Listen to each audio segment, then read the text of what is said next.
Chapter 46. The Messenger of Tarakasura. Om Shri Ganeshaya Namaha. Gritsamat continued the narration of the legend. Madasura made Kailasa his abode for a long time.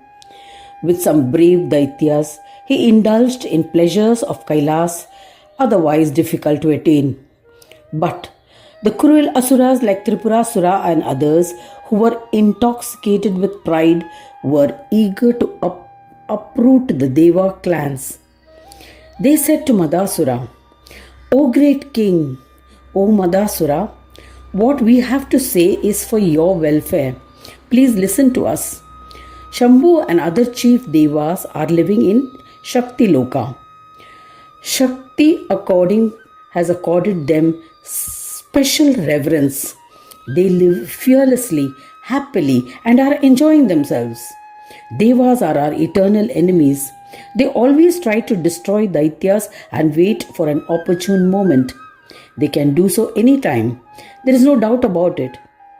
Earlier, they had killed Hiranyaksha and others, the chief Asuras amongst us, by specially taking advantage of their shortcomings. These are well-known legends.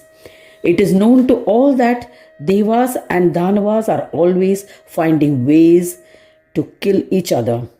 Shakti is aware that Devas are our enemies. Yet, O Daitya king, she is engaged in looking after the welfare of the Devas. O Swami, that is why we should immediately attack Shakti Loka. Do not hesitate. We must kill our enemies, the Devas." The mighty and valiant Madasura replied, "Tripurasura and other Daityas, listen to what is in our best interest. My prosperity is as a result of a boon and grace granted to me by Shakti. She is my favorite family deity. I especially worship her with faith and devotion. Therefore, we must always consider her well wishes. All Devas have sought refuge with her. There's no doubt about it. She is enticed by my devotion, servitude, and respect.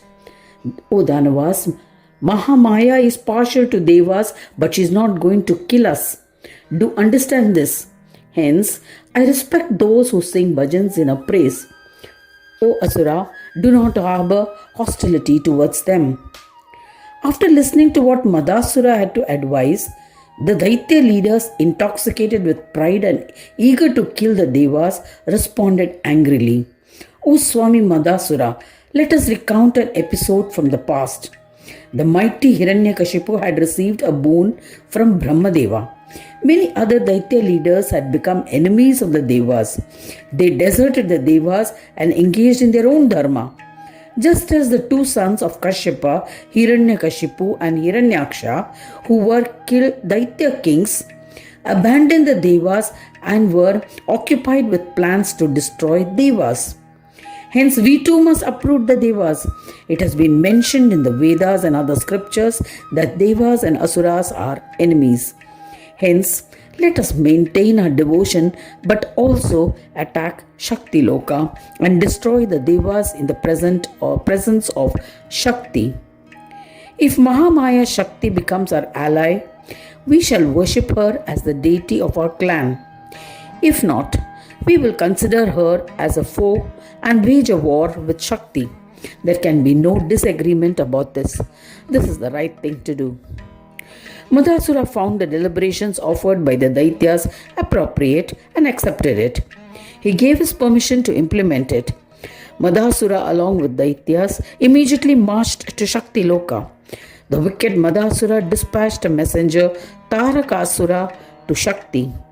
He said to Tarakasura, "Approach Shakti immediately, initiate a dialogue, and try to persuade her."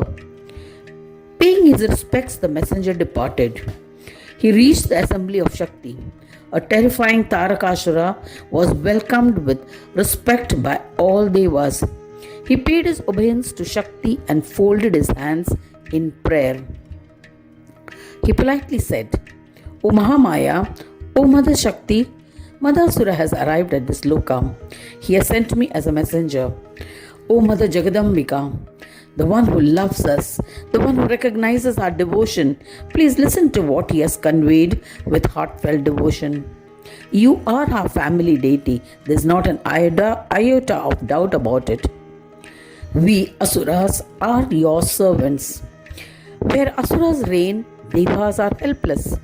There is nothing unusual about it, as Devas and Danavas are considered by their very nature enemies.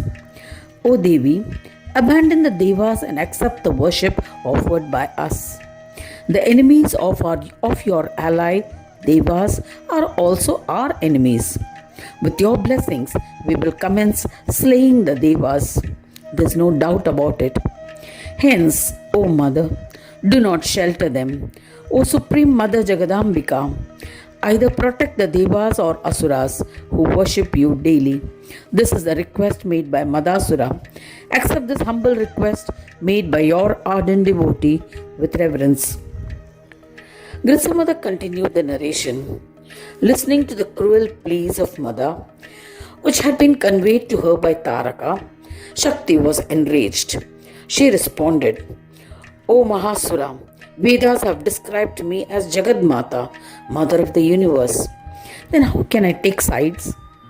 I consider both Devas and Asuras as equals. There's no doubt about it. O Mahasura, Devas and Daityas should act according to the precepts of their own dharma. Daityas should judiciously and happily rule Patal, while Devas should judiciously and always rule Swarga, conforming to their nature. Hence, those who behave contrary to this will invite my wrath, and I shall not spare them. Therefore, obey my command and return to Patal Loka. The words of Shakti infuriated Tarakasura, who responded fearlessly and confidently. O Shakti, do not be proud. You have become one with the enemy. We have secured these powers by our severe tapas. There is no doubt about it. O Jagadambika, you too have created the universe by the powers acquired through karmas. The entire world is subject to the law of karma. One gets fruition as per his action. How can you take credit as a creator? Madasura has attained powers as a consequence of his own karma. He has become the sovereign monarch of the Brahmanda. He will kill the Devas. So, O Jaganmahi Devi, prepare for war with all the Devas. I shall return to Madasura now. Indicating his intentions to Mahashakti, an enraged Tarakasura departed from Shakti Loka to Madasura.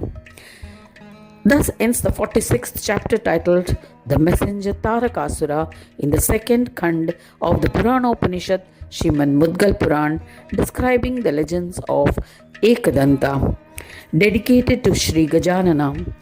End of chapter 46.